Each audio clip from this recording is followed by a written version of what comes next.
তুমি খাওয়া না লাগবে তো? না না বল এই দেখো আমি পিস পিস করে এখানে দিয়ে এই যে পিস পিস ঠাকুমারে দে। ওই ঠাকুমারে ঠাকুমা নাও। চলে গেছে হঠাৎ আজকে এই কথা। এই না এটা তুমি খাও না রে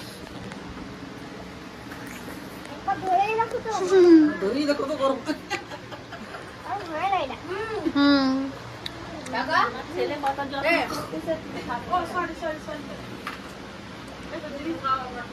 না রে এটা আমি খাই। এ তরমুজ গাছ লাগাবি?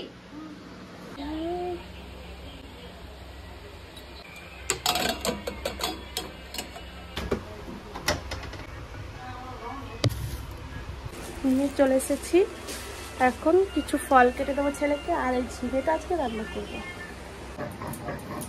তো আজকে আমি চিংড়ি মাছ রান্না করবো। বাবা বাজার থেকে চিংড়ি মাছ নিয়ে এসছে, আর এই চিংড়ি মাছটা ভাপা করব, মালাইকারি করবো ভেবেছি। তো মালাইকারিটা করবো না, নারকেল নেই বাড়িতে। আর এই দুপুরবেলায় এত রোদ যে বাজারে পাঠাবো কাউকে, তাও নিজেকেই খারাপ লাগছে যে রোদের মধ্যে কাউকে বাজারে পাঠাবো।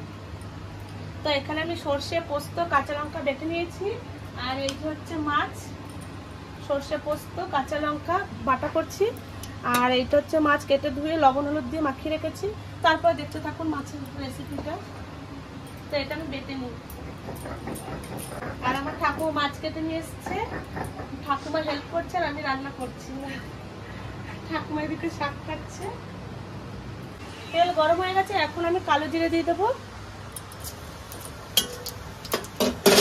আর শুকনো লঙ্কা দেবো, একটা লঙ্কা ছিঁড়ে দিয়ে দেবো। ভাত হয়ে যাচ্ছে, একটুখানি হবে। দিয়ে রেখেছি যে মাছটা এক এক করে সব তেলের উপরে দিয়ে দেবো।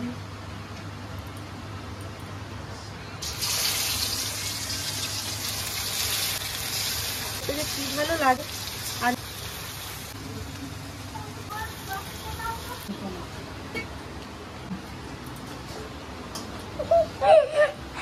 মশলা মাখিয়ে রাখা বাটিটা ধুয়ে জল দিয়ে দিয়েছি,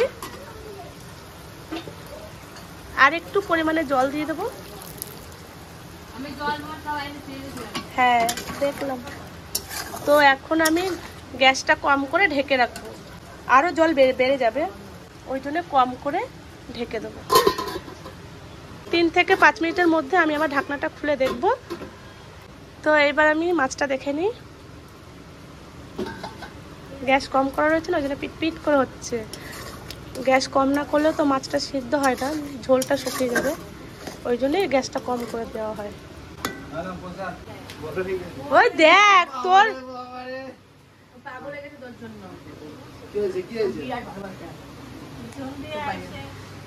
তো এখন ফাইনালি দেখছি খুলে, ও অনেকটাই হয়ে গেছে, অনেকটাই কি পুরোপুরি হয়ে গেছে। এখন আমি নামিয়ে নেব, কারণ ঝোলটা বেশি শুকিয়ে গেলে ভালো লাগে না খেতে।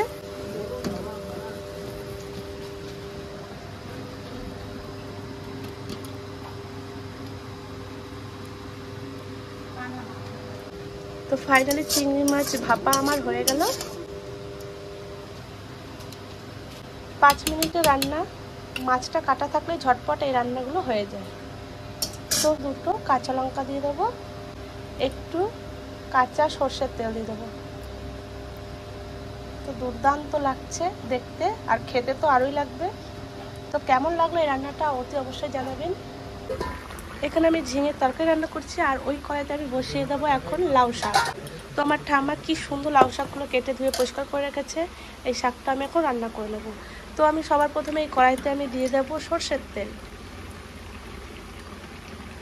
নিয়েছি গোটা রসুন, এটা আমি এখন একটু থেতো করবো। এই গ্লাসটা দিয়ে আমি এখন থেতো করবো, ফাটিয়ে দেবো। এখন এই গ্লাসটা দিয়ে আমি পুরো রসুনগুলোকে ফাটাবো তেলের উপর। এখানে আমি একটা শুকনো লঙ্কা দিয়ে দিয়েছি, আর এখানে আমি রাঁধুনি দিয়ে দেবো। তারপরে রসুন, এটা ভালো করে ভেজে নেব। দেবো কাঁচা লঙ্কা। এবার আমি কেটে রাখা শাকগুলো দিয়ে দেবো।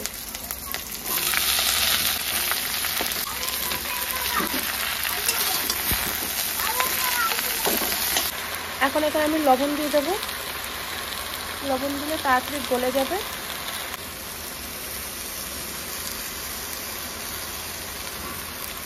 এটা এখন আমি ঢেকে রাখবো, তো শাকটা তাহলে একটু নরম হয়ে যাবে। রান্না হলো তোর? মাছটা তো ফুটছে, কি মাছটা রে? যুদ্ধ করছি। একটা থালা নিয়ে সামনে। লাউ শাক তো হচ্ছে, ঢেকে দে। ঢেকে ঢেকেই তো করছি। গায়ে ছিটে এসছে, সেই দিন এইখানে একটু দেখো, এবার ছিটে এসছে, এখন দা হয়ে গেছে। এই লাউ শাকটা হচ্ছে, আজকে অনেক কিছু হয়েছে। লাউ শাক হয়েছে, চিংড়ি মাছ হয়েছে, পাবদা মাছ হবে, আর এদিকে ঝিঙে দিয়ে পাবদা মাছের মাথা দিয়ে রান্না করেছি। ওটা রান্না হয়ে গেছে? হ্যাঁ, ঠাকুমা সবজি টবজি ভালোবাসে বলে ওনার জন্য লাউ শাকটা রান্না করলাম বেশি করে। তো মাছ আমি রান্না করে ফেলেছি। তো ভিডিওটা কেমন লাগলো অবশ্যই কমেন্ট করে জানাবেন।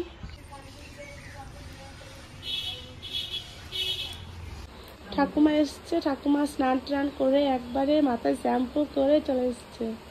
এসেই ভাত বেড়েছে আমাদের সবার জন্যে। তো আমরা এখন খেতে বসবো। তো এখানে মায়ের ভাত, এখানে উচ্ছে সিদ্ধ, আলু সিদ্ধ, আর ওখানে তরকারি রান্না করেছি, ঝিঙের তরকারি, ওইটা মশলা ছাড়া। তো এখন আলু সিদ্ধ,